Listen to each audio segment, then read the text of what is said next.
Distinguée Première Dame, chère Denise,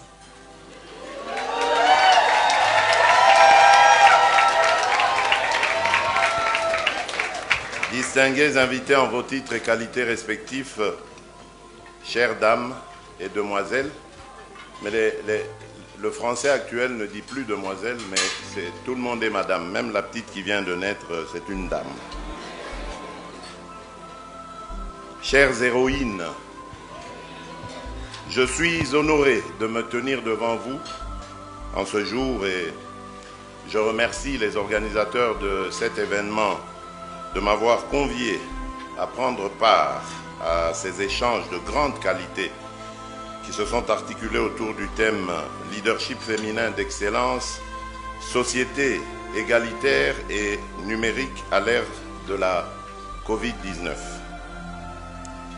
Avant de poursuivre mon propos, je tiens particulièrement à féliciter les lauréates présentes, mais également toutes celles qui, sur toute l'étendue de notre territoire national, ont fait preuve de dévouement et d'ingéniosité au service de leur communauté en ces temps de crise sans précédent. Distingués invités, chères héroïnes, comme vous le savez, le mois de mars marque l'occasion pour l'humanité tout entière de célébrer cet être exceptionnel qu'est la femme. En cette période de crise sanitaire, force est de reconnaître l'engagement salutaire de la gente féminine qui, en dépit de la pression exercée par les contraintes générées par la pandémie de la Covid-19, a fait montre d'une résilience défiant tout entendement. Loin de vouloir réduire l'apport et les efforts des hommes dans cette lutte de tous les instants face à la Covid-19, mon propos voudrait ici mettre l'accent sur les conséquences néfastes qu'a pu avoir sur les femmes et les jeunes filles, tant sur le plan juridique, économique, social que sanitaire, la pandémie.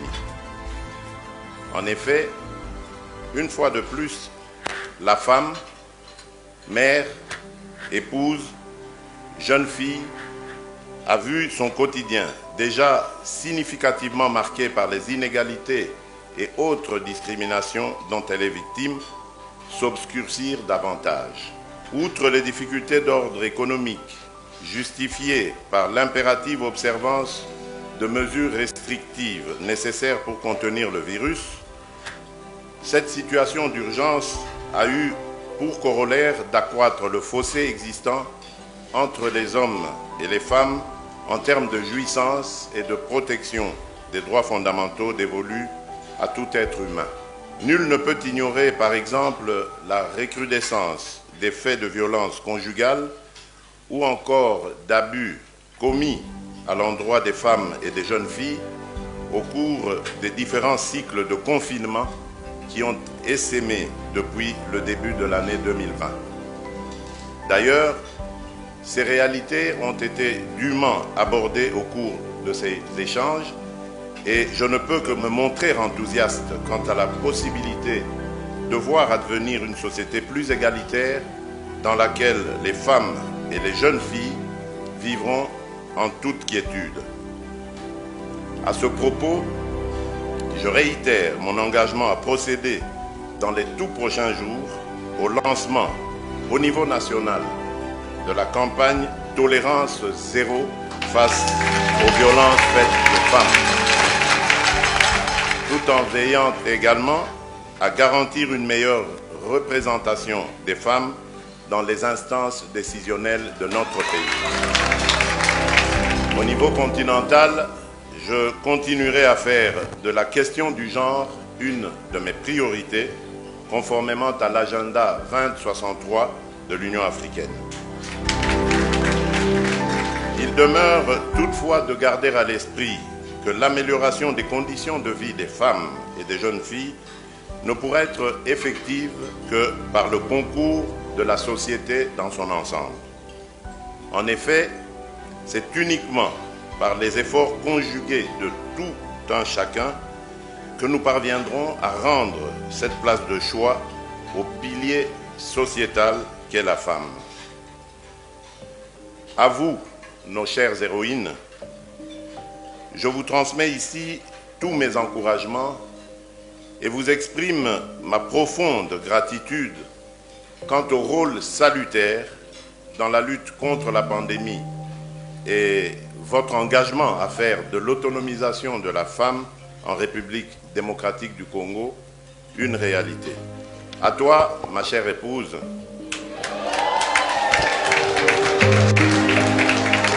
je voudrais ici t'exprimer une nouvelle fois toute mon admiration.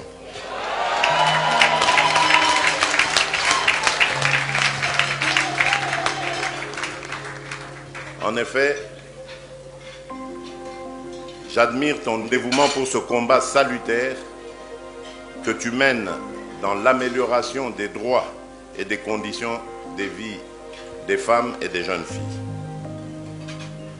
Distingués invités, en vos titres et qualités respectifs, je ne pourrais clore mon propos sans pour autant inviter la gente masculine à œuvrer davantage pour la promotion des droits des femmes et des jeunes filles. En effet, l'amélioration des conditions des femmes et des jeunes filles passe par une remise en question de notre conception, à nous les hommes, de la société inégalitaire dans laquelle nous vivons.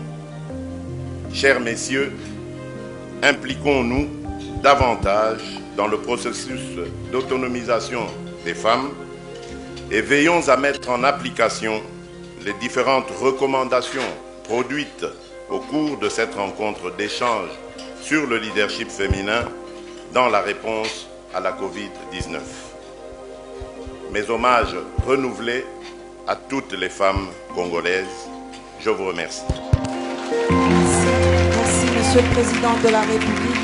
Son Excellence, Monsieur le Président de la République.